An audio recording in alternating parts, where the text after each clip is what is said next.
On a muggy Wednesday in St. Louis, Charles Jefferson stepped out of Joe's coffee feeling the familiar warmth of his small black coffee in hand.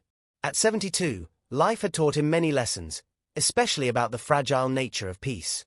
With his newspaper tucked under one arm, he was ready to enjoy his quiet stroll home, a routine so comfortable it had become a part of his identity.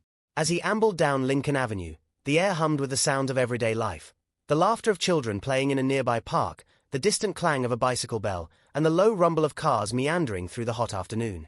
But the comforting vibe shattered when a black and white squad car rolled to a stop a few feet away.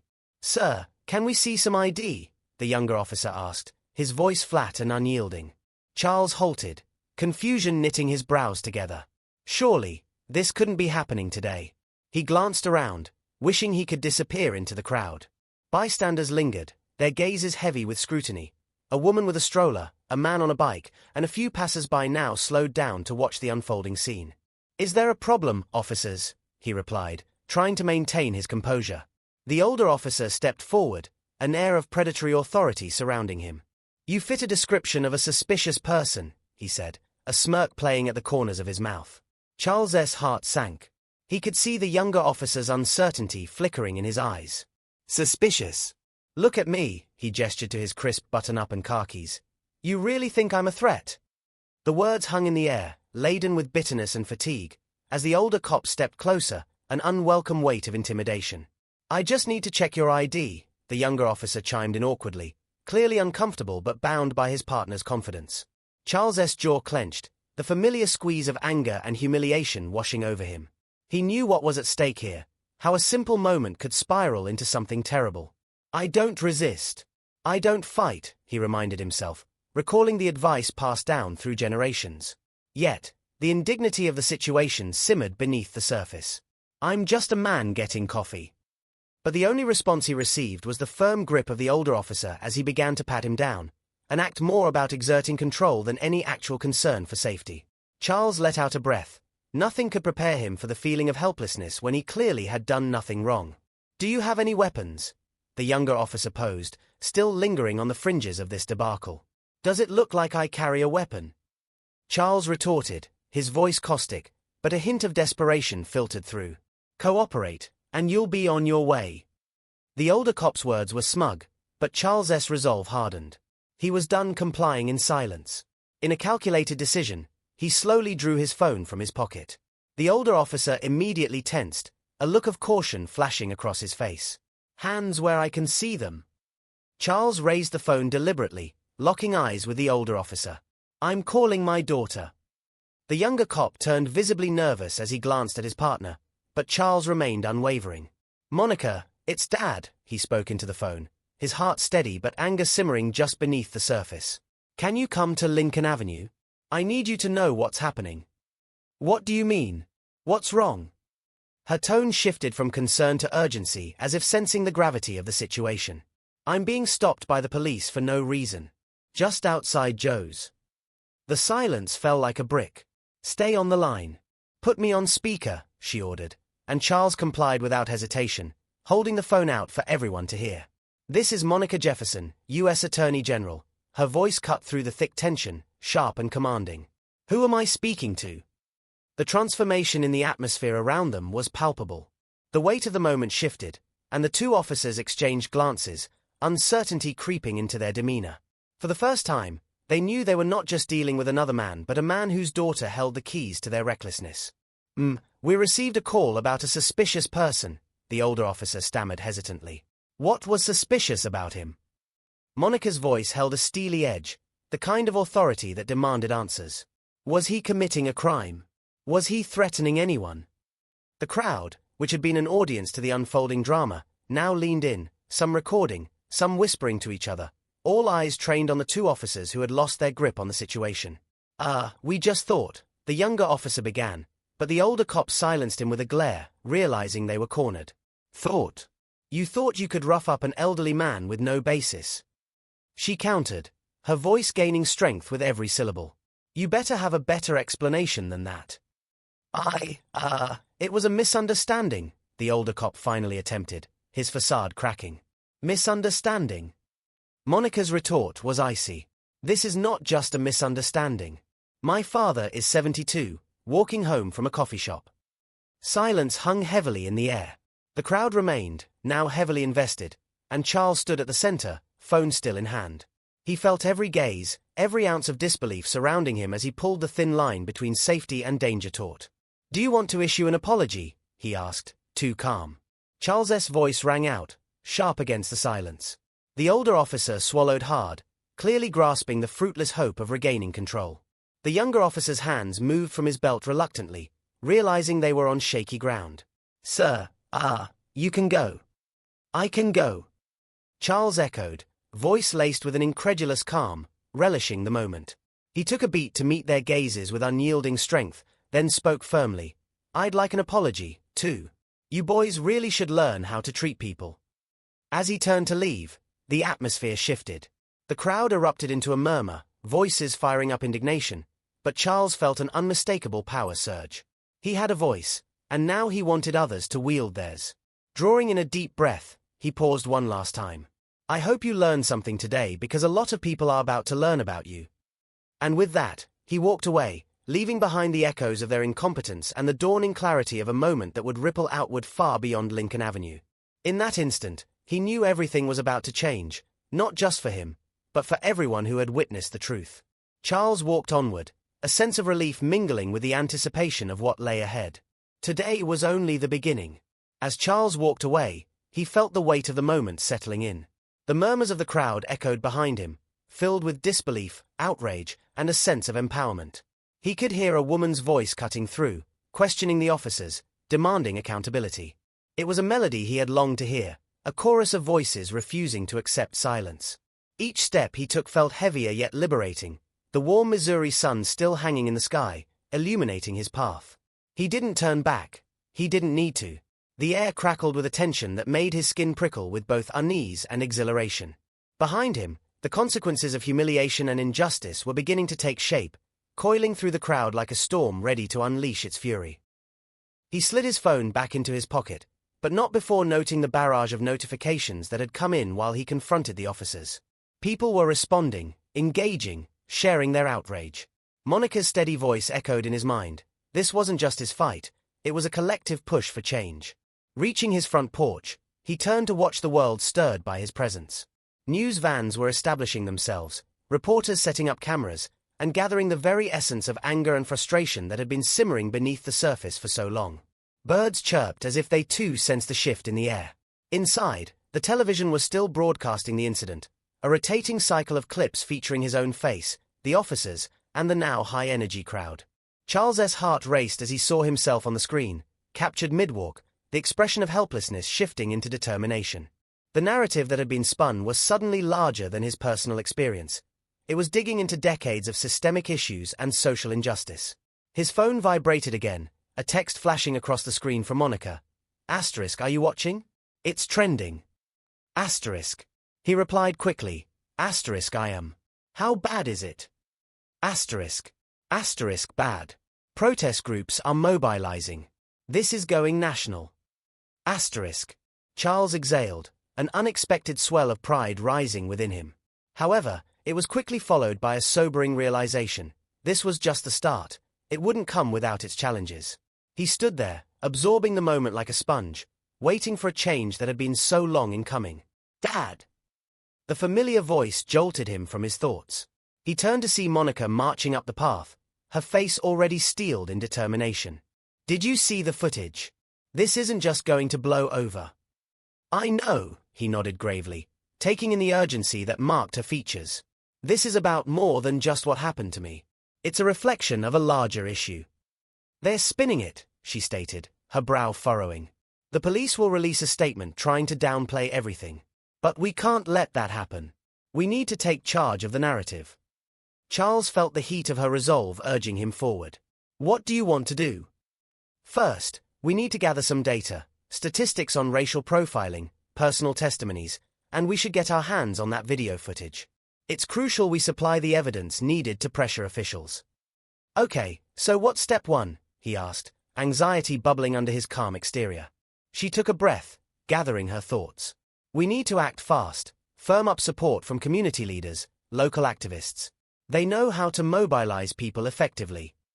"And who do we reach out to?" he inquired, urgency flooding his veins. "Let's start with the pastor from the local church, the one who's always stood up for social justice issues. He can rally folks faster than you can say police reform. And then there's that young activist group, the one that organized the rally last summer. They've got momentum." Charles nodded, adrenaline coursing through him. He could feel history unfolding once more beneath his feet, an echo of footsteps filled with both hope and strife. "I'll reach out to the pastor. Can you get in touch with the activists?" "Absolutely." Monica's phone buzzed in her pocket, interrupting their plans. She glanced at it, then back to him. "It's starting already. I have to take this." "Go ahead. I'll get to work on my end," he replied, a surge of solidarity coursing through him. As she stepped aside to take the call, Charles turned his attention back to the television, where the news anchor was now dissecting his confrontation with the police. The incident had garnered immediate attention. Hashtags began rolling across the screen, a flurry of online activity aimed directly at changing the narrative surrounding police conduct. A voice broke through his concentration. "Mr. Jefferson." Charles turned to see a reporter approaching with a camera crew in tow, their eyes filled with curiosity and urgency. "Can we get a few words?" Tension tightened in his chest, but he steeled himself, taking a step forward. "What do you want to know?" "Tell us about what happened earlier. Your thoughts on the police encounter." Charles inhaled deeply, then exhaled slowly. "This isn't just about what happened to me. This is a fight against systemic injustice that many have faced for far too long. Today was about shining a light on those injustices, making sure our voices are heard." The reporter nodded eagerly, capturing every word. "Do you feel this will lead to change?" "I think it's a start." He held the reporter's gaze steady, determined. "But it's going to take more than just my story. It's going to take all of us to work toward real change. People can't be complacent anymore. They need to stand firm against inequality." Behind him, Monica finished her call and returned, her eyes gleaming with a renewed sense of purpose. He could see her connecting the dots in her mind. She was already strategizing, planning their next moves, pushing against the tide of injustice. As the camera captured the moment, capturing his image framed by words of urgency, Charles felt a shift inside him. This was not only his fight, it was every man, woman, and child's fight who had ever been unjustly treated. Today, he had reclaimed his narrative, and together with Monica and countless others, he would ensure that the truths unveiled would not fall into silence again. More voices were rising now, and as the crowd began to grow outside his home, Charles knew that the battle lines had been drawn. And what had started as a simple coffee run had transformed into a movement for equality, justice, and peace. The ripples of change were spreading, and nothing could stop the tide now. As the crowd outside began to swell, fueled by a mixture of curiosity and solidarity, Charles felt a sense of urgency grip him. Voices echoed through the street, reaching a crescendo as neighbors and allies gathered to share stories and express their outrage. This was bigger than he had anticipated, and the feeling of collective support washed over him like a tide, forcing a smile onto his lips despite the seriousness of the circumstances. Monica stepped closer, her expression a mix of pride and determination. "Dad, this is happening. People are showing up. I was worried it would just fizzle out, but look at them." Charles nodded, looking out at the gathering. Young people held signs, while older folk stood with arms crossed, their expressions steely and resolved. News vans parked nearby, broadcasting the event live, cameras capturing the energy coursing through the air. This was moving quickly, and he felt a rush of gratitude for the support around him. "Let's give them something to rally behind," he said, his voice steady. "We need to speak to them, bring them together. If they're willing to stand up for justice, let's not waste that energy." Monica's eyes sparked with enthusiasm. "I think you're right. If we can get even a few people to share their own stories, it might spark a larger discussion." They moved to the front porch, where more neighbors began to gather, drawn by the commotion and the news coverage that was bringing a growing sense of urgency to the situation. Charles raised his hand, beckoning the crowd's attention, and felt an electric pulse of anticipation flicker in the air. "Everyone, thank you for being here," he started, his voice projecting over the buzz of conversation. "I know today was unexpected, and I can't pretend to understand the myriad of feelings we're all experiencing right now. But what I can say is that we stand at a crossroads, not just for me, but for so many who have faced unwarranted treatment at the hands of others." He paused, hearing the murmurs of agreement ripple through the crowd. His heart quickened. They were listening, You've seen how quickly a normal day can become a nightmare because of fear and misunderstanding. I want you all to know that you are not alone. Together, we can amplify the voices that have been silenced for far too long. This isn't just about my story. It's about every black man, woman, and child who has ever been made to feel suspicious for simply existing. Applause erupted from the gathered crowd, and with it, Charles felt the momentum building. This is a moment for change, for action. We need to hold those in power accountable. We need to demand justice, not just for myself, but for everyone. And most importantly, we need to ensure that what happened to me doesn't happen to anyone else. From the back, a young woman with striking braids stepped forward, raising a voice that cut through the admiration. You're telling the truth, sir. This is our time to stand up. We can't stay silent anymore. Her words ignited a fire within the crowd. People were nodding, murmuring agreement, building to a collective determination that sparkled in their eyes. A man next to her shouted, "When we push together, we can't be ignored." Charles looked at Monica, who was nodding enthusiastically, clearly captivated by the unfolding moment. Then he turned his gaze back to the crowd, emboldened by their energy. Let's organize. We need to think about a rally, a gathering where we can bring everyone together, not just for discussions, but for action. We need to show those who think they can get away with this that we demand change. The crowd erupted in cheers, and the word spread like wildfire, inspiring whispers of support and plans taking shape amongst the spectators. As energy buzzed around him, Charles noticed the signs that had begun to emerge from the crowd, messages of unity, justice, and change. No justice, no peace. We won't back down. And together we rise. Let's make some noise that they cannot ignore, a voice called out from within the throngs. Charles felt a familiar pang of hope mixed with the edge of determination sweep through him. It was a feeling he thought he had buried long ago, yet here it was, rising anew. Monica stepped back into the crowd to gather volunteers, her resolve palpable. She had a knack for connecting people and inspiring action, and he trusted her instincts to rally those around them. It was heartening to know that his daughter was not just an attorney general but a warrior for justice in her own right. As she moved away from him, the group began to coalesce, individuals exchanging ideas about the rally, how it would be organized, and who else they could invite to speak. Charles could see the tension and anger transforming into a solid purpose that united the crowd. Yet, amidst the rising tide of enthusiasm, he couldn't shake off the feeling of looming uncertainty that hovered at the edges of this moment. What challenges would lie ahead? Would they face resistance from those in power? Steeling himself, Charles took a deep breath, pushing that trepidation aside. He wouldn't allow fear to hold them back. This moment was fragile, but the determination surrounding him was palpable. People were reaching for change, and he would stand with them. As the sun dipped lower in the sky, casting warm golden hues across the gathering, Charles spoke again, his voice rising above the chatter. Remember this feeling. Let it fuel you. This is our moment, a moment where we stand together in solidarity. Our stories matter, our voices matter, and together, we will make the world listen. With that, he felt the ability to push forward, and for the first time in a long while, he allowed himself to dream of tangible change. Not just for himself, but for the countless souls who walked the same streets bearing the weight of history, whose stories were waiting to be told. The evening began to consolidate into plans to gather again, set dates for meeting, and strategies for mobilizing more allies. As he walked back inside to grab a pen and some paper, Charles felt a flicker of hope ignite deep within him. They were all standing on the edge of something profound, something powerful, and it was going to take each of them, together, to bring about change. As Charles stepped back inside the house, a rush of adrenaline coursed through him. He quickly grabbed a notepad and a pen from the kitchen counter, jotting down potential ideas for the upcoming rally. At that moment, the significance of this movement was beginning to crystallize in his mind. It wasn't just about confronting the immediate injustices. It was about paving the way for a brighter future where voices would always be heard and respected. He returned to the porch, hearing the crowd still buzzing with excitement. Conversations flowed naturally, people exchanging phone numbers and making plans to meet up in the coming days. Charles stood back for a moment, watching the vibrancy of hope in the faces around him. Neighbors he had known for years and new friends united by a common cause. Monica had returned, and she caught his eye, her expression lit with fervor. "Dad, we need to set up a social media presence, too.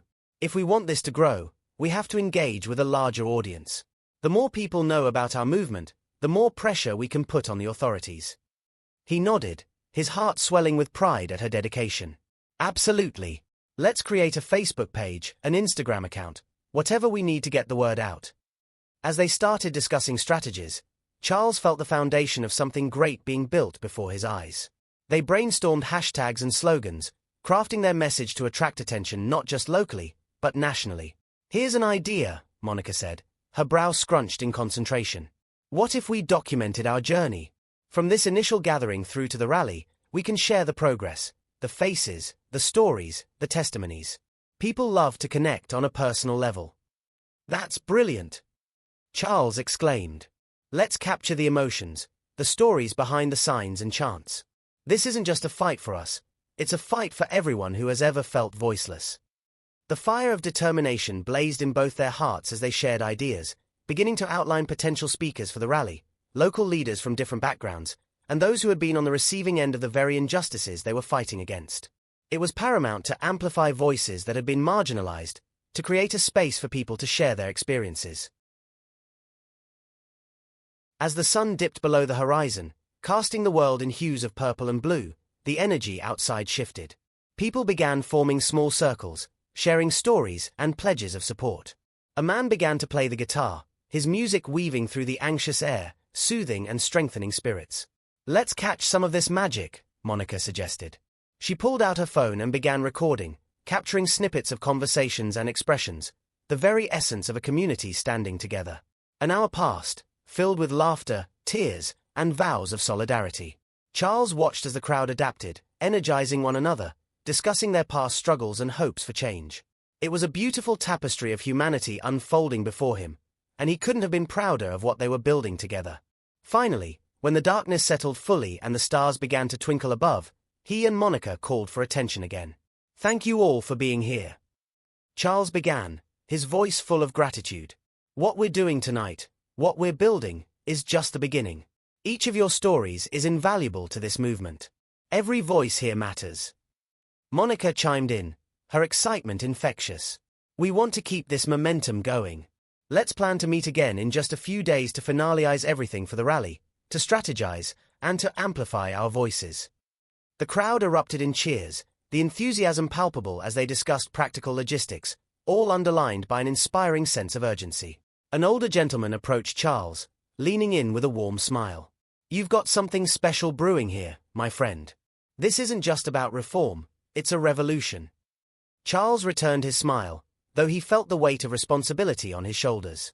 A revolution was a big word, but if they could come together in this way, perhaps they really could cultivate the change they so desperately needed. As the gathering began to disperse, he felt a gentle tug on his arm. Monica, her cheeks flushed with excitement, pulled him to the side.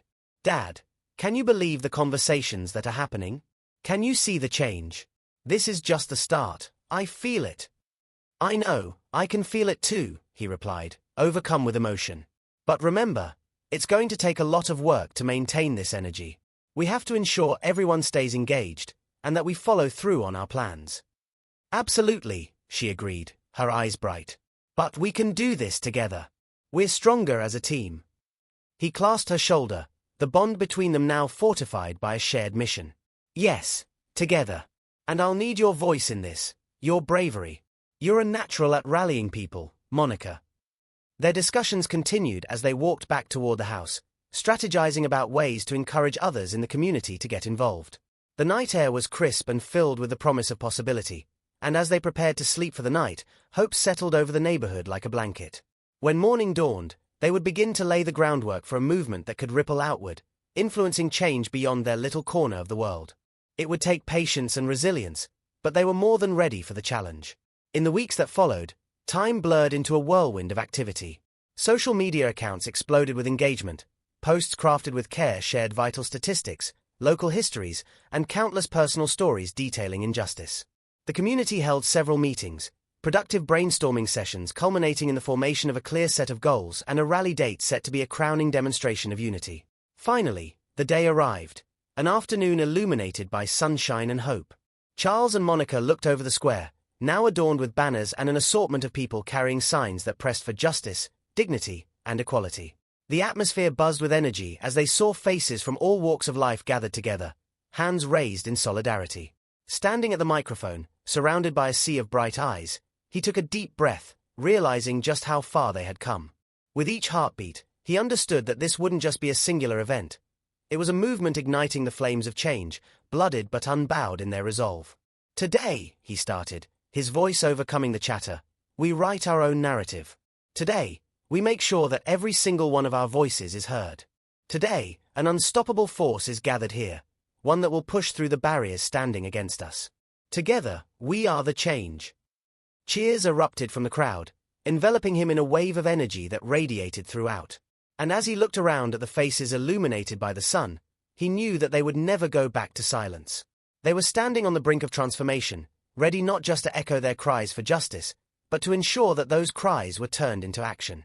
Their lives intertwined in this movement, and as the rally unfolded around him, one thing became abundantly clear: this was just the beginning. Change was no longer a distant dream. It was a tangible reality. The seeds of hope planted in that moment would grow, taking root and blossoming into the community they all envisioned, and together, they would rise, hand in hand, toward a brighter future.